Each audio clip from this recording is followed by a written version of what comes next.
Unit unit 24-এ আমরা pronoun reference সম্পর্কে আলোচনা করব। প্রোনাউন রেফারেন্সিং আমরা যে বিষয়গুলো আলোচনা করব, কারণ এটা আমরা পরীক্ষায় আসে সরাসরি প্রশ্নটা।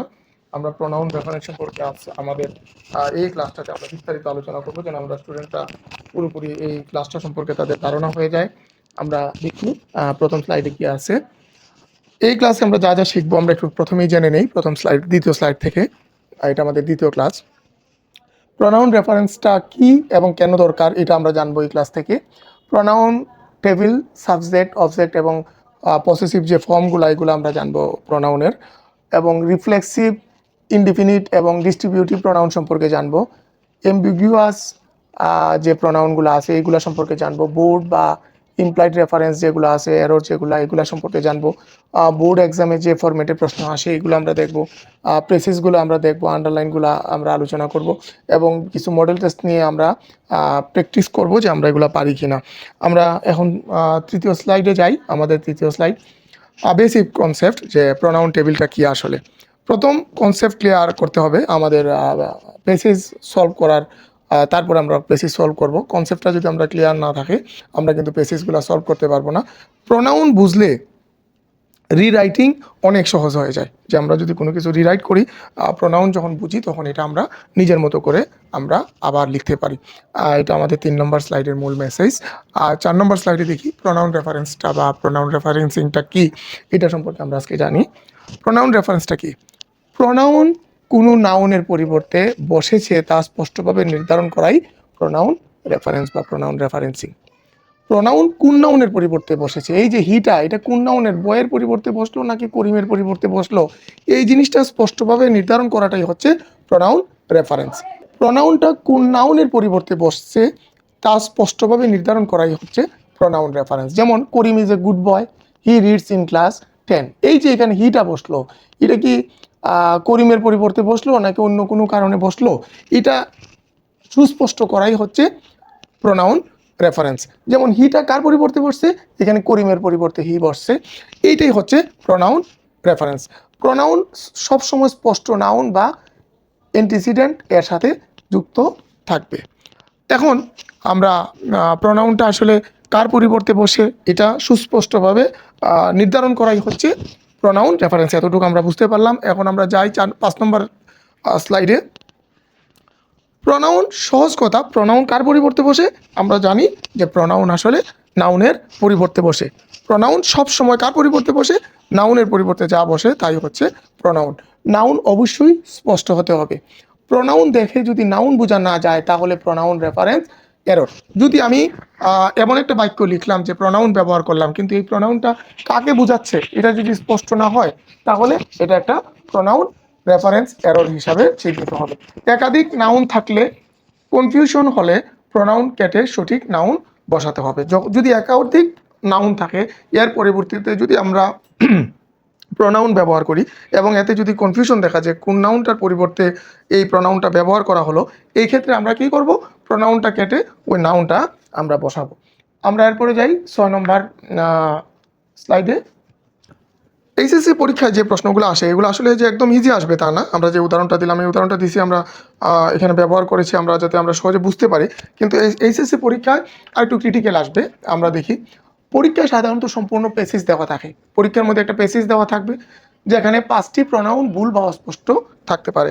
5টি প্রোনাউন থাকবে যেগুলো ভুল অথবা অস্পষ্ট।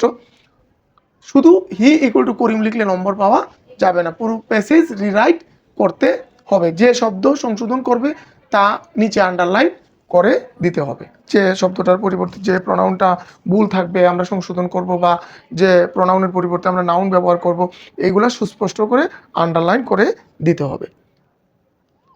7 নম্বরে আছে আমাদের একটা প্রোনাউন টেবিল দেওয়া আছে। এখানে আমরা আসলে যদি আমরা প্রোনাউন রেফারেন্স আমরা শিখতে চাই তাহলে আমাদের অবশ্যই প্রোনাউন সম্পর্কে সুস্পষ্ট ধারণা থাকতে হবে। আমরা পার্টস অফ স্পিচের মধ্যে প্রোনাউন নিয়ে আমরা আলোচনা করেছি, প্রোনাউনের প্রকারভেদ নিয়ে আলোচনা করা হয়েছে বিস্তারিত।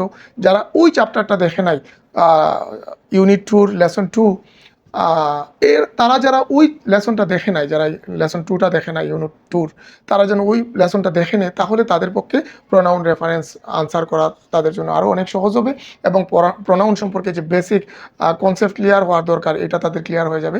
এই টেবিলে আমরা দেখতেছি যে প্রোনাউনের যে বিভিন্ন ফর্ম আছে এইগুলো আমরা দেখতেছি। যেমন এটা সাবজেক্টিভ ফর্ম হলো I, we, he, she, it, we, they, এগুলো হচ্ছে প্রোনাউনের সাবজেক্টিভ ফর্ম। আর এটা হলো অবজেক্টিভ ফর্ম প্রত্যেকটার, মি, ইউ, হিম, হার।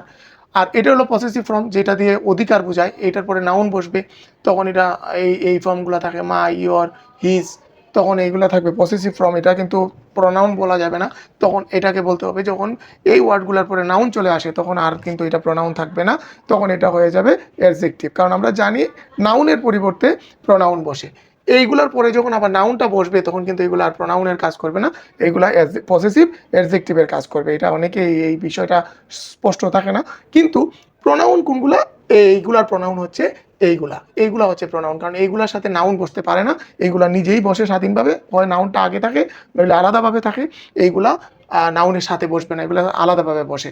আর আমরা জানি যে প্রোনাউনটা সবসময় নাউনের পরিবর্তে বসে, নাউনের পাশে বসবে না, সে আলাদা নাউনকে প্রতিনিধিত্ব করবে। তাই এখানে মাইন হচ্ছে কি এখানে প্রোনাউন, কিন্তু মাই কিন্তু অ্যাডজেক্টিভ। একটা উদাহরণ দেই, দিস ইজ মাই বুক, এই যে এখানে মাইটা হচ্ছে অ্যাডজেক্টিভ। আবার দিস বুক ইজ মাইন, এই মাইনটা হচ্ছে প্রোনাউন। তাহলে আমরা বুঝতে পারলাম যে এইগুলো হচ্ছে অ্যাডজেক্টিভ আর এইগুলো হচ্ছে প্রোনাউন। এই বিষয়টা কিন্তু পরিষ্কার থাকতে হবে। এটা কিন্তু পসেসিভ অ্যাডজেক্টিভ আর এটা হচ্ছে পসেসিভ প্রোনাউন, দুইটাই অধিকার বোঝায়, কিন্তু একটা হচ্ছে অ্যাডজেক্টিভ হিসাবে অধিকার বোঝায় আর একটা হচ্ছে প্রোনাউন হিসাবে অধিকার বোঝায়। আমাদের এই টেবিলটা কিন্তু আমাদের স্টুডেন্টদের ক্লিয়ার থাকতে হবে, এটা একটা ইম্পর্টেন্ট টেবিল। তারপরে লেসনে আমরা যাই, স্লাইড নাম্বার 8-এ যাই আমরা। পসেসিভ খুবই গুরুত্বপূর্ণ পার্থক্য, এই যে আমরা একটু আগে আলোচনা করলাম, এই স্লাইডে এটার বিস্তারিত দেওয়া আছে এখানে।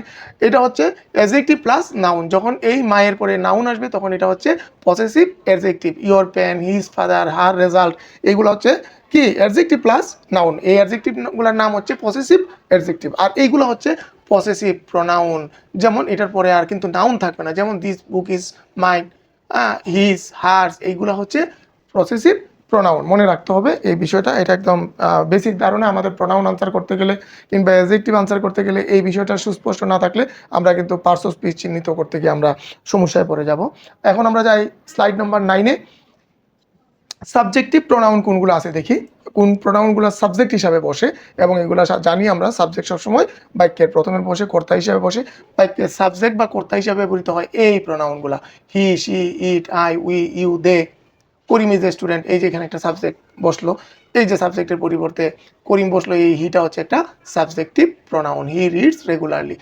তাহলে এখানে হি ইকুয়াল টু কে, হি ইকুয়াল টু আসলে করিম না লিখে আমরা এখানে প্রোনাউন হিসাবে নাউনের পরিবর্তে হি ব্যবহার করলাম, এই হিটা হচ্ছে subjective pronoun. The students are attentive, ছাত্ররা কি অ্যাটেন্টিভ, এখানে স্টুডেন্টসের পরিবর্তে আমি প্রোনাউন হিসাবে ব্যবহার করলাম subjective pronoun, they listen carefully, এখানে দে ইকুয়াল টু হচ্ছে দ্য স্টুডেন্টস, যেহেতু এখানে প্লুরাল নাম্বার এই কারণে আমরা এখানে দে ব্যবহার করলাম। গেল আমাদের স্লাইড নাম্বার 9। এখন আমরা স্লাইড নাম্বার 10-এ যাই। অবজেক্টিভ প্রোনাউন, কোন প্রোনাউনগুলো অবজেক্ট হিসাবে বসে, আমরা সাবজেক্ট এবং অবজেক্টের পার্থক্যটা বুঝতে হবে। যে অবজেক্ট হিসাবে যখন বসবে প্রোনাউনগুলো তখন তাদের রূপ বলা হবে এই, যেমন me, him, her, it, us, you, them, এইগুলো হচ্ছে objective pronoun. The teachers loves Karim, teacher করিমকে ভালোবাসে। হি টিচেস হিম ইংলিশ, সে তাকে ইংরেজি পড়ায়। এই যে এই টিচারের পরিবর্তে কে বসলো, হি বসলো, আর করিমের পরিবর্তে এখানে অবজেক্ট হিসাবে কে বসলো, হিম বসলো। এই হিমটাই হচ্ছে করিম, এখানে অবজেক্ট হিসাবে করিম বসছে, যে কারণে হি না বসে এখানে হিম বসছে। আর টিচার এখানে সাবজেক্ট, যে কারণে টিচারের পরিবর্তে এখানে সাবজেক্ট হিসাবে হি বসছে। এভরিবডি রেসপেক্টস রিনা, প্রত্যেকেই কি করে, রিনাকে সম্মান করে। তাইলে এভরিবডির পরিবর্তে দে বসছে, এখানে দে লাইক। রিনার পরিবর্তে কে বসলো অবজেক্টিভ ফর্ম হিসাবে, হার বসলো। এখানে কিন্তু এই হারটা হচ্ছে মানে সি এর অবজেক্টিভ ফর্ম, সিটা হচ্ছে সাবজেক্টিভ ফর্ম। যদি রিনা সাবজেক্ট হতো তাইলে সি বসতো সাবজেক্ট হিসাবে, কিন্তু এখানে রিনা হচ্ছে অবজেক্ট, যে কারণে এখানে সি না বসে এখানে হার বসছে। ওই যে আমরা যে টেবিলটাতে দেখলাম সাবজেক্টিভ ফর্ম অবজেক্টিভ ফর্ম, ওই টেবিল থেকে আমরা জানতে পারবো যে কোনটার সাবজেক্টিভ ফর্ম কোনটা এবং অবজেক্টিভ ফর্ম কোনটা। আমরা এখন যাই slide number 11-এ।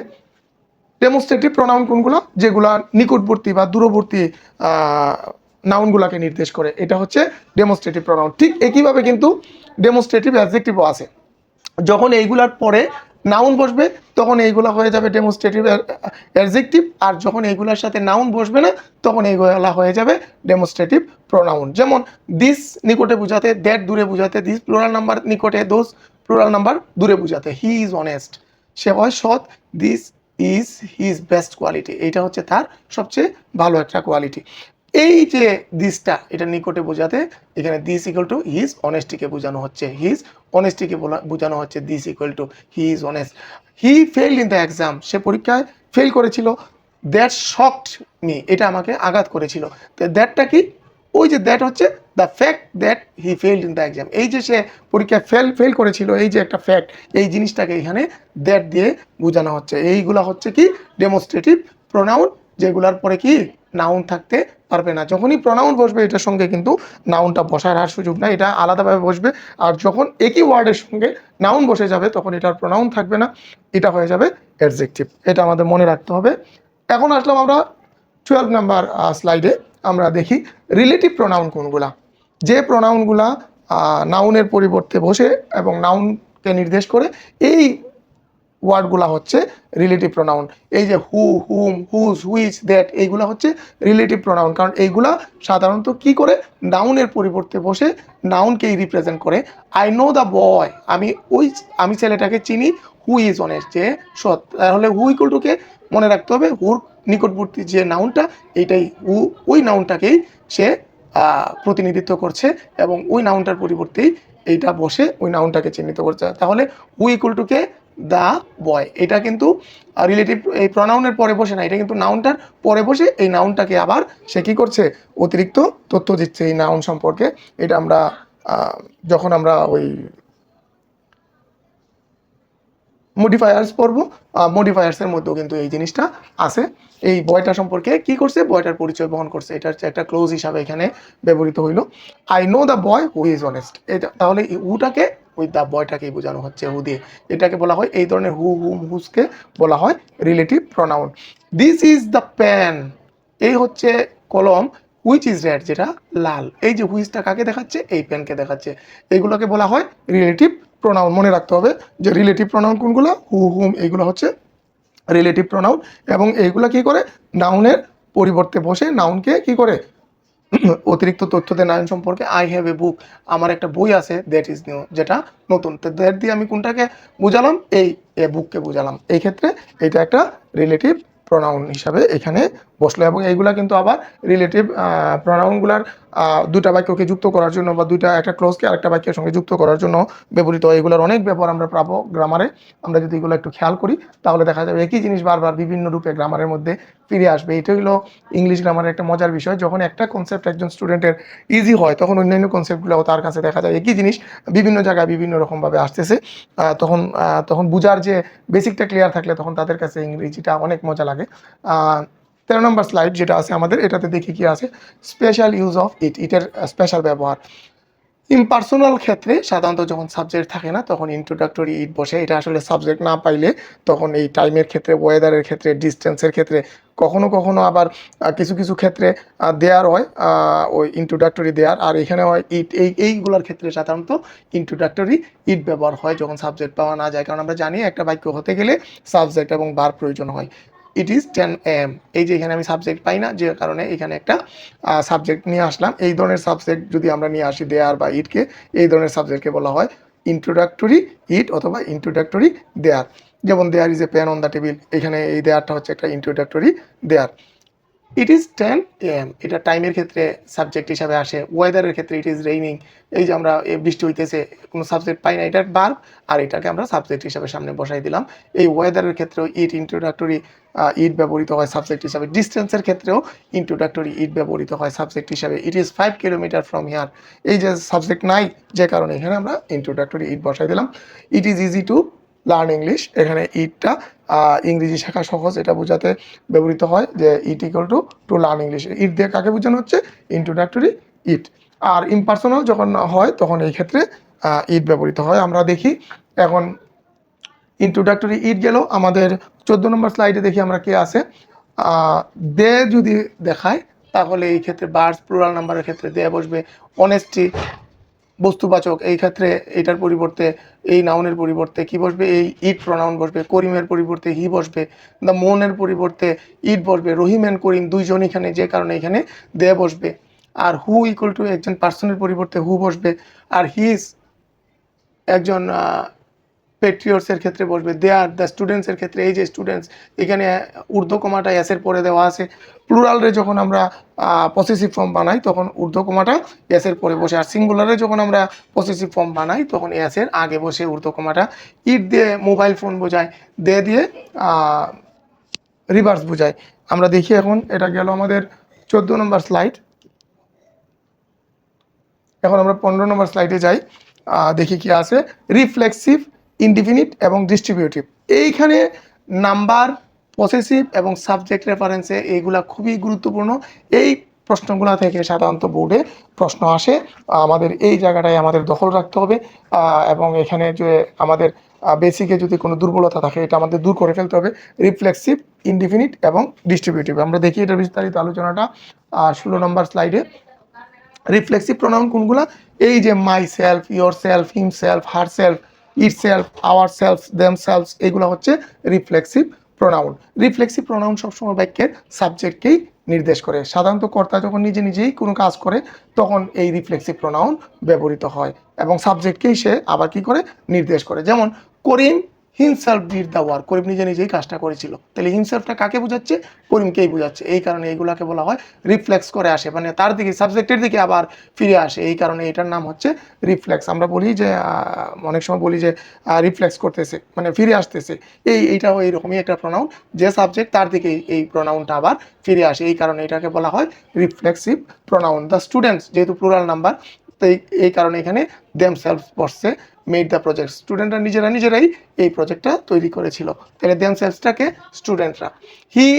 She herself solve the problem, সে নিজে নিজে এই প্রবলেমটা কি করেছিল? সলভ করেছিল। তাহলে শি ইকুয়াল টু কাকে বোঝাচ্ছে? হার সেলফ, মানে হার সেলফ দিয়ে কাকে বোঝাচ্ছে? শিকেই বোঝাচ্ছে। এই ধরনের প্রোনাউনগুলোকে বলে রিফ্লেক্সিভ প্রোনাউন। আমাদের এই আইডিয়াটা পরিষ্কার রাখতে হবে। এখন দেখি আমাদের 17 নম্বর স্লাইডে কি আছে। রিফ্লেক্সিভ প্রোনাউনে যে চিন্তাগুলো আসে, হট ট্র্যাপগুলো আসে স্টুডেন্টদেরকে ট্র্যাপে ফেলার জন্য বা তাদের মেধা যাচাইয়ের জন্য। Karim himself did the work, wrong thinking himself work, correct thinking himself Karim. মানে এখানে কারণ রিফ্লেক্সিভ প্রোনাউন সবসময় কি করে? সাবজেক্টকেই রিফ্লেক্ট করে। এটা আমরা আগেই বলে ফেলছি। হ্যাঁ, এখানে আমরা আগেই বলছি যে হিমসেলফ কাকে নির্দেশ করে? করিমকেই নির্দেশ করে। করিমের দিকে, সাবজেক্টের দিকে আবার ফিরে আসে। তাহলে এখানে কি কারেক্ট হচ্ছে? করিম ইকুয়াল টু কি, মানে হিমসেলফ কাকে বোঝাচ্ছে? করিমকে বোঝাচ্ছে। কিন্তু এটা বলা যাবে না যে হিমসেলফ ওয়ার্কটাকে বোঝাচ্ছে, না, এটা আসলে হবে না। এটা আমরা আগেই বলে নিছি এটা। এখন আমরা যাই স্লাইড নাম্বার 18-তে। Indefinite pronoun. ইনডিফিনিট প্রোনাউনটা আমাদের অনেক স্টুডেন্টরাই পরিচিত থাকে না। এইগুলো যে ইনডিফিনিট প্রোনাউন জানে না, যে কারণে টেক কোয়েশনে ইনডিফিনিট প্রোনাউন আমাদেরকে দ্বিধাদ্বন্দ্বে ফেলে। এই যে বললাম, একটার সঙ্গে আরেকটার সম্পর্ক অনেক বেশি। একটাতে শিখলে দেখা যায় আরেকটাতে উপকার হয়। আমরা টেক কোয়েশনে এগুলো পাই। এই প্রোনাউনগুলোর নাম হচ্ছে ইনডিফিনিট, মানে অনির্দিষ্ট। ডেফিনিট মানে নির্দিষ্ট, আর ইনডিফিনিট মানে অনির্দিষ্ট। কাকে বোঝাচ্ছে এটা নির্দিষ্ট করে বলে না, যে কারণে এটাকে বলা হয় অনির্দিষ্ট বা ইনডিফিনিট প্রোনাউন। কোনগুলো ইনডিফিনিট প্রোনাউন? যেমন one, someone, somebody, anyone, anybody, everyone, everybody, nobody, none, all, many, few, some, any, এইগুলো হচ্ছে কি? সবগুলোই হচ্ছে ইনডিফিনিট প্রোনাউন এইগুলার ক্ষেত্রে। তাই এইগুলা singular verb is, has, loves ইত্যাদি বসে। এখন আমরা আরেকটা জিনিস দেখলাম যে এইগুলা কি? এইগুলো হচ্ছে গ্রামাটিক্যালি সিঙ্গুলার। সিঙ্গুলার হলে ভার্ব এবং সাবজেক্টের যে এগ্রিমেন্ট, এখানে ভার্ব বসাতে হবে। এইগুলা যেহেতু সিঙ্গুলার, এগুলোর সাথে কি বসাতে হবে? ভার্বও সিঙ্গুলার বসাতে হবে। এটা আমাদের জানা হয়ে গেল, এবং এইগুলা চিনে নিলাম আমরা যে এইগুলা হচ্ছে কি? Indefinite pronoun. এইগুলা কি? অনির্দিষ্ট। এগুলা নির্দিষ্ট করে কাউকে বোঝায় না। এই গেল আমাদের 18 নম্বর স্লাইড। এখন আমরা যাব 19 নম্বর স্লাইডে। ওয়ান এর স্পেশাল রুল। ওয়ান যদি সাবজেক্ট হয় তার পসেসিভ অবশ্যই ওয়ান্স হবে। ওয়ান যদি সাবজেক্ট হয়, এই ক্ষেত্রে আমরা হি সি কোনো কিছু বসাবো না। এই ক্ষেত্রে ওয়ানের পসেসিভ ফর্ম কী করতে হবে? আমাদের ওয়ান্সের এস দিয়ে এর আগে একটা ঊর্ধ্বকমা দিতে হবে, তখন এটাই হয়ে যাবে তার পসেসিভ ফর্ম। আমরা জানি যে পসেসিভ ফর্ম কোনো কিছুর উপরে তার অধিকার সৃষ্টি করে, এটা রর কাজ করে ঊর্ধ্বকমাটা কোনো জিনিসের উপরে মালিকানা প্রতিষ্ঠিত করার জন্য। ওয়ান শুড ডু, একজনের করা উচিত। ওয়ান্স ডিউটি, একজনের দায়িত্ব পালন করা উচিত, একজনের তার দায়িত্ব পালন করা উচিত। এই যে তার পসেসিভ ফর্ম বসলো, এটা ওয়ানের পসেসিভ ফর্ম হচ্ছে ওয়ান্স, এই যে ঊর্ধ্বকমাটা এটা রর কাজ করে এস এর আগে বসছে। আর one should not waste one's time, একজনের উচিত না তার সময় নষ্ট করা। এই যে ওয়ান্স টাইম, এই যে এখানে পসেসিভ ফর্ম বসলো, কারণ টাইমের আগে আমরা জানি যে প্রোনাউনটা যেটা বসে এটা পসেসিভ প্রোনাউন বসে, ওই যে মাই টাইম, মাই বুক, এই ক্ষেত্রে ওয়ানের ক্ষেত্রে হবে ওয়ান্স টাইম। আমরা মনে রাখতে হবে ওয়ান্সের সাথে ওয়ান্স লিখলে হিজ বা দেয়ার এগুলো না দিয়ে আমরা কি করব, ওয়ান্স দিব। এখন আমরা যাই স্লাইড নাম্বার 20-তে। আমরা 20 থেকে ইনডিফিনিট প্রোনাউনের কি আছে, অনির্দিষ্ট প্রোনাউনে দেখি আমরা এই যে এগুলো সিঙ্গুলার, এই কারণে এভরিবডির সাথে কি বসছে, লাভস বসছে। অনেকে ভাবে প্রত্যেক মানে অনেক, আসলে প্রত্যেকে সিঙ্গুলার ভাবে, এই কারণে এখানে সিঙ্গুলার হওয়ার কারণে এখানে ভার্বের সাথে এস বাই এস যুক্ত হলো, এভরিবডি লাভস অনেস্টি। তাহলে এখানে আমরা পেলাম যে এই যে প্রোনাউনগুলো ইনডিফিনিট হওয়ার কারণে এখানে লাভ বসলো। এভরি ওয়ান ওয়ান সাকসেস, এই যে এভরি ওয়ান ওয়ান্স। এখন যদি আমি না জানি এই প্রোনাউনগুলা ইনডিফিনিট প্রোনাউনগুলো সিঙ্গুলার, তখন কিন্তু আমি এখানে বার বসাতে ভুল করে ফেলবো। এটা আমার রাইট ফর্ম অফ ভার্বসেও প্রয়োজন, এটা আমার আবার টেক কোয়েশ্চেনও প্রয়োজন। একটা গ্রামার বুঝলে কিন্তু অনেক জায়গায় এগুলো অ্যাপ্লাই করা যায়। সামওয়ান ইজ কলিং ইউ, এই যে ইজ দিলাম এখানে কীভাবে দিলাম, যেহেতু আমার এই ইনডিফিনিট প্রোনাউনগুলো সিঙ্গুলার আমি জানি। এনিওয়ান ক্যান লার্ন ইংলিশ, এইগুলো আমরা জানি। নেগেটিভ কোনগুলা, নোবডি এটা একটা নেগেটিভ, নান এটা একটা নেগেটিভ, হ্যাঁ nobody help him, none of the boys came, এই যেগুলো হচ্ছে নেগেটিভ। আর জেনারেল কোনগুলো, অল ওয়ার হ্যাপি, এই অলটা হচ্ছে কি প্লুরাল, এই কারণে এখানে কি বসছে, ওয়ার বসছে। যদি অলটা সিঙ্গুলার হইতো তাহলে কিন্তু এখানে বসতো ওয়াজ। অল ওয়ার হ্যাপি, সবাই সুখী ছিল। Everybody equal to all people, everybody equal to কিন্তু অল পিপল, কিন্তু এভরিবডি নিজ। এখন আসলো 21 স্লাইডে, আমরা দেখি স্লাইড নাম্বার 21-এ কি দেখায়, ডিস্ট্রিবিউটিভ প্রোনাউন কোনগুলা, প্রত্যেককে আলাদা আলাদা করে যখন বুঝাবে তখন এগুলো হবে সিঙ্গুলার এবং এগুলার প্রোনাউনটা হবে ডিস্ট্রিবিউটিভ প্রোনাউন। এটার নাম ইচ, এভরি, আইদার, নাইদার, এইগুলো হচ্ছে ডিস্ট্রিবিউটিভ প্রোনাউন। এবং এইগুলার ইচ এভরি পরে কি বসবে, সিঙ্গুলার নাউন বসবে এবং সিঙ্গুলার বার বসবে, এইগুলোও সিঙ্গুলার। এবং আইদার দুইটির মধ্যে যে কোনো একটি, নাইদার দুইটির মধ্যে কোনোটিই নয়। বার্ব এবং পসেসিভ এগ্রিমেন্ট এখানে দেখতে হবে চেক করে যে সিঙ্গুলার বার্ব আছে কিনা, পরে পসেসিভ ফর্ম ঠিক আছে কিনা। আমরা এরপরে যাব এভরি, এটাও কিন্তু singular. Each boy got a price, যেহেতু পাস্ট টেন্স, সিঙ্গুলার এবং প্লুরালের ক্ষেত্রে দুটোর ক্ষেত্রেই পাস্ট ফর্ম, কিন্তু এটা আমরা যখন প্রেজেন্ট টেন্সে যাবো তখন বুঝতে পারবো যে এটা যে singular. Every mother loves her child, এই যে লাভস এস বসলো এটা প্রেজেন্ট ইনডিফিনিট টেন্সে, এই কারণে এভরি মাদারটা এখানে সিঙ্গুলার বিধায় এখানে লাভের সাথে এস বসলো। ইচ এভরি সিঙ্গুলার নাউন বসবে, তারপরে কি বসবে, সিঙ্গুলার বার বসবে। এই যে ইচের পরে বয় বসছে এটা সিঙ্গুলার, এভরি এরপরে মাদার বসছে সিঙ্গুলার, এবং সিঙ্গুলার হওয়ার কারণেই বার্বের সাথে এস বা ইয়েস যুক্ত হয়। তাহলে কি দেখলাম আমরা এখানে, পসেসিভও সিঙ্গুলার, হিজ বা হার ক্ষেত্রেও এটা সিঙ্গুলার হবে। এখন আমরা যাই স্লাইড নাম্বার 23-তে। আইদার, নাইদার, আইদার দুইটির মধ্যে যে কোনো একটি, either of the pants is good, is হবে এখানে আর হবে না।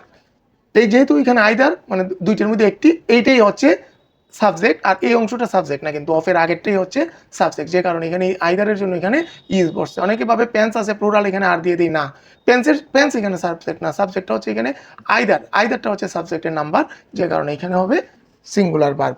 এবং নাইদার দুইটির মধ্যে একটিও না, এর মানে এইটাও হবে সিঙ্গুলার।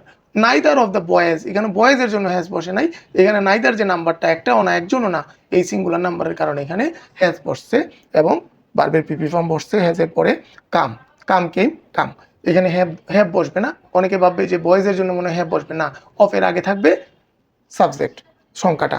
দুটি সিঙ্গুলার ভার্ব নেয়, আইদার এবং নাইদার। এটা হলো আমাদের আরেকটা প্রোনাউন গেল আমাদের। এখন আমরা যাই স্লাইড নাম্বার 24-এ। এখানে দেখি কমন বোর্ড মিস্টেক যেগুলো আছে, এখানে দেওয়া আছে one should do his duty, না one should do one's duty, এই যে এইটা আমাদের right answer. Each boy got his price, এই যে এখানে ইচ বয় মানে সিঙ্গুলার, এখানে দেয়ার দিলে হবে না, হিজ প্রাইস, প্রত্যেকে যার যার প্রাইস পেয়েছে। Either of the pants is good, এখানে আর গুড দেওয়া যাবে না, এটা আমরা আগে আলোচনা করেছি। Neither of the boys has come, এখানে হ্যাভ কাম দিয়ে অনেকে ভুলবশত, যেগুলো আমরা আগের স্লাইডে আলোচনা করে নিছি, এই স্লাইডটা আমাদের অলরেডি আলোচনা হয়ে গেছে। আমরা এখন যাব স্লাইড নম্বর 25-এ। Super fast revision table. One হলে এনি পারসন, পসেসিভ হবে ওয়ান্স, এভরি ওয়ান থাকলে অল পিপুল, গ্রামার সিঙ্গুলার নেবে ভার্ব, সিঙ্গুলার বুঝাবে। আর সাম ওয়ান থাকলে আননোন পারসন, যেহেতু আমরা জানি যে ইনডিফিনিট হবে, ডিফিনিট হবে না। Anyone any person, nobody, none থাকলে no person no one, each বা এভরি থাকলে এভরি ইন্ডিভিজুয়াল, আবার আইদার থাকলে one of two options, neither থাকলে none of two options, themselves থাকলে সাবজেক্ট নিজেরাই, মানে দেমসেলস মানে ওই যে রিফ্লেক্সিভ প্রোনাউন যেটা আমরা আগে আলোচনা করা হয়েছে। আমরা এই যে আঁকলাম আমাদের স্লাইড নম্বর 25, এখন আমরা যাই স্লাইড নম্বর 26-এ। এখানে কিছু উদাহরণ দেওয়া আছে মনে হয়। প্রোনাউন হচ্ছে কি পসেসিভ ফর্ম কি ওয়ান্স টাইম, ওয়ানের পসেসিভ ফর্ম হচ্ছে one's time. Is student, his duty, neither সঙ্গে কি বসবে has, every mother, her child, either one or two roads, everybody থাকলে কি হবে all people, himself equal to he, one থাকলে ওয়ান্স প্যারেন্টস, অল থাকলে অল পিপুল, দেমসেলফ থাকলে the student. আমরা এখানে দেখলাম যে ইন্ডিফিনিট এবং ডিস্ট্রিবিউটিভ প্রোনাউনগুলোর মধ্যে একটু আলোচনা। এখন আমরা যাই, এখন প্রোনাউনকে সুস্পষ্টভাবে ধরা যায় না, অস্পষ্ট থাকে, তখন এই প্রোনাউনটা হয়ে যায় এম্বিগুয়াস রেফারেন্স। একাধিক নাউন থাকলে প্রোনাউন কোন নাউনকে বোঝাচ্ছে তা অস্পষ্ট হলে, যখন একাধিক নাউনের পরে গিয়ে একটা প্রোনাউন বসে আর এই প্রোনাউনটা দেখে যখন বোঝা না যায় যে এটা আগের কোন নাউনটাকে বোঝাচ্ছে, তখন ওই প্রোনাউনটাকে বলা হয় এম্বিগুয়াস প্রোনাউন বা এম্বিগুয়াস রেফারেন্স। এই ক্ষেত্রে আমরা কিছু নিয়ম আছে, যেমন এখানে আমরা দেখি করিম told Rahim that he was রং। এখানে এখন হি দিয়ে করিমকে বোঝাচ্ছে না রহিমকে বোঝাচ্ছে, এটা আসলে স্পষ্ট না, অস্পষ্ট, এই কারণে এটাকে বলা হয় এম্বিগুয়াস প্রোনাউন। তখন আমরা কি করব, যখন এই ধরনের এম্বিগুয়াস হবে এটাকে বলা হয় দুইটা নাউন আছে একটা প্রোনাউন, এবং এখানে অস্পষ্ট কনফিউশন আছে, এই কারণে এইগুলোকে বলা হয় এম্বিগুয়াস রেফারেন্স এরর। এই ক্ষেত্রে আমরা কি করব দেখি, স্লাইড নাম্বার 29-এ এম্বিগুয়াস বের করার গোল্ডেন স্টেপ। কন্টেস্টে কয়টি সমজাতীয় নাউন আছে দেখা, নাউন তো অবশ্যই একের বেশি থাকবে, এই কারণে তো কনফিউশন তৈরি হবে। এরপর ব্যবহৃত প্রোনাউনটি যে বের করা, প্রোনাউনটি কি একাধিক নাউনের যে কোনোটিকেই বোঝাতে পারে কিনা, যদি হ্যাঁ হয় তখন এটা হয়ে যাবে এম্বিগুয়াস এরর। তখন কি করতে হবে, সলিউশনটা কি করতে হবে, প্রোনাউন বাদ দিয়ে সঠিক নাউনটা, তখন আমরা কি করব, তখন প্রোনাউন যেহেতু দিলে সামনের কোন নাউনটাকে বোঝায় এটা নিয়ে অস্পষ্টতা দেখা দেয়, এই ক্ষেত্রে আমরা কি করব, প্রোনাউনটাকে সরাই দিয়ে আমরা নাউনটাকেই বসায় দিব। আর কি আছে উপায় দেখি আমরা, আরেকটা আছে রিরাইট রিকোয়ার করা। এম্বিগুয়াস হলো উত্তম লেখার নিয়ম হলো যে, উত্তর লেখার নিয়ম হলো যে শুধু হি ইকুয়াল টু করিম লিখলে চলবে না, তখন কি করতে হবে, সম্পূর্ণ বাক্য বা পেসিস রিরাইট করতে হবে, প্রোনাউনের জায়গায় সঠিক নাউন বসাতে হবে, যে প্রোনাউনটা যে জায়গায় ব্যবহার করা হয়েছে এখানে প্রোনাউনটাকে বাদ দিয়ে কী করতে হবে আমার, তখন আমার নাউনটা বসাই দিতে হবে। অথবা আরেকটা উপায় আছে যে ইনডাইরেক্ট স্পিচটাকে কি করতে পারি আমি, ডাইরেক্ট স্পিচও ব্যবহার করা যায়। যেমন ডাইরেক্ট স্পিচ দিলে এই ইউটা কাকে বোঝায় তখন কিন্তু পরিষ্কার হয়ে যায়। যেমন করিম টোল্ড রহিম, করিম কাকে বললো, রহিমকে বললো ইউ আর রং, তুমি হচ্ছে, তাহলে ইউ ইকুয়াল টু কাকে বোঝায়, রহিমকে বোঝায়। তখন আমরা যদি ডাইরেক্ট স্পিচ ব্যবহার করে ফেলি তখনও কিন্তু এটা কি হয়ে যাবে, আনসার হয়ে যাবে। এখন আমরা যাই 31-এ, slide number 31, ambiguous example, Karim told Rahim that he was wrong. এই যখন ইনডাইরেক্ট ফর্মে থাকে তখন কি করতে হবে, তখন করিম টোল্ড রহিম, এই যে দ্যাট রহিম ওয়াজ কি, হির পরিবর্তে আমি রহিমটাকে বসাই দিলাম। আবার the teacher told the student that he was late, এখন কে লেট, টিচার লেট নাকি স্টুডেন্ট লেট, এটা বোঝা যাচ্ছে না, যে কারণে এটা হচ্ছে এম্বিগুয়াস রেফারেন্স বা এম্বিগুয়াস প্রোনাউন এরর। তখন আমরা কি করব, the teacher told the student you are late, তাহলে এই ক্ষেত্রে ইউ মানে স্টুডেন্টকে বোঝাচ্ছে। এই গেল আমাদের স্লাইড নাম্বার 31। এখন আমরা যাব 32-তে। এখানেও কিছু এম্বিগুয়াস উদাহরণ দেওয়া আছে, আমি মনে করি যে এটা সবাই বুঝতে পারছে। রিনা টোল্ড হার সিস্টার, তার সিস্টারও মেয়ে, রিনাও মেয়ে, শি ওয়াজ হ্যাপি। এখন শি দিয়ে তার সিস্টারকে বোঝাচ্ছে না রিনাকে বোঝাচ্ছে, এটা একটা অস্পষ্টতা দেখা দিছে, যে কারণে এটা এম্বিগুয়াস প্রোনাউন। এখন আমরা কি করব, Rina told her sister that Rina was happy, এখন আমি ডাইরেক্ট রিনা বোঝাই দিলাম, রিনা ওই রিনা সে হ্যাপি, এটা সে বুঝাইছে, যে কারণে এটা, অথবা আমি এটা ডাইরেক্ট ফর্মেও লিখতে পারি দ্যাট আই এম হ্যাপি, বা ওইভাবে যদি আমরা লিখি Rahim met Karim at his house. এখন কার বাড়িতে মিলছে, রহিমের বাড়িতে না করিমের বাড়িতে, এখন এটা কিন্তু আমাদের একটা অস্পষ্টতা দেখা দিল, যে কারণে এটা এম্বিগুয়াস। হ্যাঁ, রহিম ম্যাট করিম এট করিমস হাউস, এই যে কার বাড়িতে, করিমের বাড়িতে মিলছে। The headmaster told the teacher that he was responsible, K responsible, headmaster না টিচার, বোঝা যাচ্ছে না কিন্তু এই হি থেকে, তখন আমরা কি করবো, এটাকে ডাইরেক্ট করে ফেললেও হয়ে যাবে। হ্যাঁ, অথবা এখানে আমি ওই যে টিচারটা যদি দিয়ে দেই হির জায়গায় তাও হবে। The headmaster told the teacher কি, ইউ আর রেসপন্সিবল, টিচারকে বলতেছে, মানে টিচার হবে রেসপন্সিবল, যে কারণে এটা আমরা ডাইরেক্ট করে দিলে এটাও আনসার হয়ে যায়। এখন আমরা দেখি স্লাইড নাম্বার 33-তে কি আছে। 33-তে আছে দিস দ্যাট ইট হুইচ দিয়ে পুরো আইডিয়া বুঝালে এবং এর অর্থ স্পষ্ট হলে এটা বোর্ড রেফারেন্সে কি হয় দেখি, wrong he work hard and it honest. এই যে এখন এইখানে দিস ইজ গুড, এইখান থেকে বোঝা যায় না হি ওয়ার্ক হার্ড, আবার এখানে সাবজেক্ট আনছে, যে কারণে তখন কি করতে হবে, দিস দিয়ে ওয়ার্ক হার্ড অনেস্টি দুইটাই বুঝাইতেছে, তখন আমরা কি করতে হবে, পরিষ্কার করে লিখে দিতে হবে he work hard and is honest, both qualities are good. তখন কি করতে হবে, আমার দুইটাকেই কি করতে হবে, আমার পরিষ্কার করে এখানে লিখে দিতে হবে যে এই দিসটা দিয়ে কি বোঝাচ্ছে, দিসটা দিয়ে আসলে এই বোথ কোয়ালিটিসটা এই বোঝাচ্ছে, যে কারণে এখানে he works hard and he is honest, both দুইটাই তার ভালো কোয়ালিটি, যে কারণে এটা আমরা দুইটা কোয়ালিটিকে আমি both qualities are good. Pronoun ব্যবহৃত হয়েছে কিন্তু তার নাউন বা অ্যান্টিসিডেন্ট বাক্যে সরাসরি নেই। After reading the book it was return, এখন বইটা পড়িয়া ইট ওয়াজ রিটার্ন এটা ফেরত দেওয়া হয়েছিল, এখানে একটু কনফিউশন যে আসলে সাবজেক্টটা কে আসতে হবে। তখন আমি এটা কি করব, after I had red the book I return the book, K I return ইট, মানে কে ফেরত দিয়েছিল, আমি ফেরত দিয়েছিলাম, যে কারণে এখানে কে পড়ছে, after I red the book. এখানে আবার দেখি বিং টায়ার্ড, ক্লান্ত হয়ে the homework was not done, এখন এখানে স্পষ্ট না, যে কারণে কি করতে হবে আমাদের, এখানে আমাদের পরিষ্কার করতে হবে কে টায়ার্ড হয়েছে এবং কে হোমওয়ার্ক করে নাই। Age I was tired I could not do the homework, এখানে স্পষ্ট করে প্রোনাউনটা আমাদেরকে উল্লেখ করতে হবে। গেল 34 নম্বর স্লাইড, এখন 35 স্লাইড। এখানেও সেম, এখানে প্রোনাউনের নাম্বার এবং জেন্ডার পূর্বের নাউনের সাথে না মিললে এরর হয়, যেমন নাম্বার এবং জেন্ডারও মিলতে হবে। নাম্বার এবং জেন্ডারের ক্লাস আমাদের আছে, ক্লাসটা দেখে নিলে ইউনিট 1-এ মনে হয় দেখে নিলে এটা পরিষ্কার হয়ে যাবে।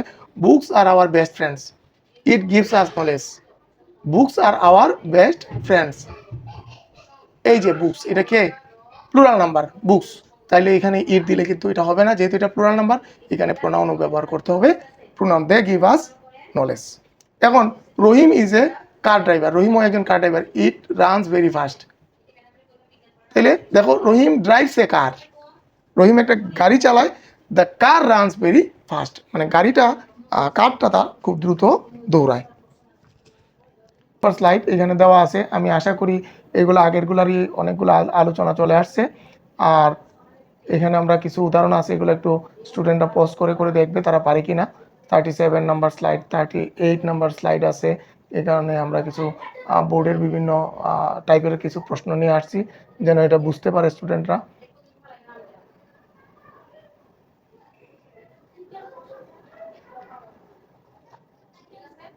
যে প্রোনাউনগুলো ভুল বা অস্পষ্ট সেগুলো সংশোধন করতে হবে, পুরো পেজিস হুবহুব রিরাইট করতে হবে, সঠিক করা শব্দের নিচে আন্ডারলাইন করতে হবে, সব প্রোনাউন পরিবর্তন করার প্রয়োজন নাই, অনলি এরর গিয়াস যেগুলো আছে মিসিং অ্যান্টিসিডেন্ট এগুলো ঠিক করতে হবে।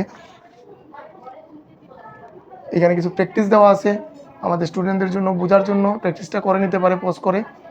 এখানে পেসিস 2 দেওয়া আছে, পেসিস প্র্যাকটিসের জন্য 3 দেওয়া আছে, 4 দেওয়া আছে, 5 দেওয়া আছে, প্র্যাকটিস আরেকটা দেওয়া আছে এখানে, এখানে বিভিন্ন টাইপের দেওয়া আছে, জাস্ট স্টুডেন্টরা দেখার জন্য যে এটা পারে কিনা।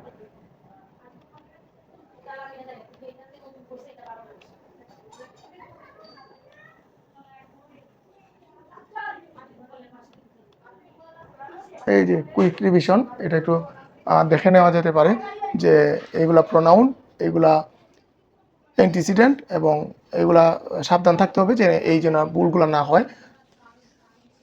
এইগুলা হচ্ছে single male person, single female person, single আর থিংস বা এনিমেল, দে দেম দেয়ার হচ্ছে প্লুরাল নাউন, হু হচ্ছে পারসন জাস্ট বিফোর, উইচ হচ্ছে থিংস, আর ওয়ান্স হচ্ছে এনি পারসন, ইচ এভরি হচ্ছে সিঙ্গুলার, আইদার নাইদার, ওয়ান বা নান অফ টু।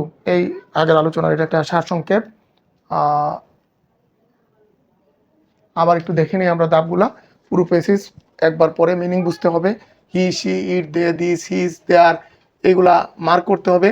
প্রতিটি প্রোনাউনের আগে সঠিক নাউন আছে কিনা দেখতে হবে, দুইটা নাউন একটা প্রোনাউন হলে সঠিক নাউনটা বসাতে হবে, ওয়ান থাকলে হিজ দেয়ারের পরিবর্তে ওয়ান দিতে হবে প্রসেসিভ করতে, ওয়ান থাকলে হিজ দেয়ারের পরিবর্তে ওয়ান দিতে হবে, রিরাইট করার সময় 5টি কারেক্ট আন্ডারলাইন করতে হবে, সঠিক প্রোনাউন অকারণে বদলাবে না, যদি কোনো প্রোনাউন দেখা যায় একদম সঠিক আছে এবং এটা বদলানোর প্রয়োজন নাই, এটা বদলাবে না, যেগুলা বদলানোর মতো বা বদলানোর যোগ্য ওইগুলাকে বদলাতে হবে। এই হলো আমাদের টোটাল আলোচনা। এখন দেখি আমরা এই ভুলগুলো যেন আমরা না করি, সম্পূর্ণ পেসিস খাতায় তুলেছি কিনা মিলিয়ে দেখা, শুধু আনসার নাম্বার দিয়ে ওয়ার্ড লিখলে নম্বর অনিশ্চিত থাকবে, সংশোধিত নাউন প্রোনাউন আন্ডারলাইন করা হয়েছে কিনা দেখতে হবে। ইচ এভরি নাইদার হলে ভার্ব সিঙ্গুলার রাখা আছে কিনা দেখতে হবে। এমবিগুয়াস প্রোনাউন হলে কি হবে, হলে প্রোনাউন নয় ক্লিয়ার নাউন ব্যবহার করতে হবে। এটা তো আমরা আলোচনা করে নিছি, আমরা মোটামুটি সব আলোচনা চলে আসছে আমাদের।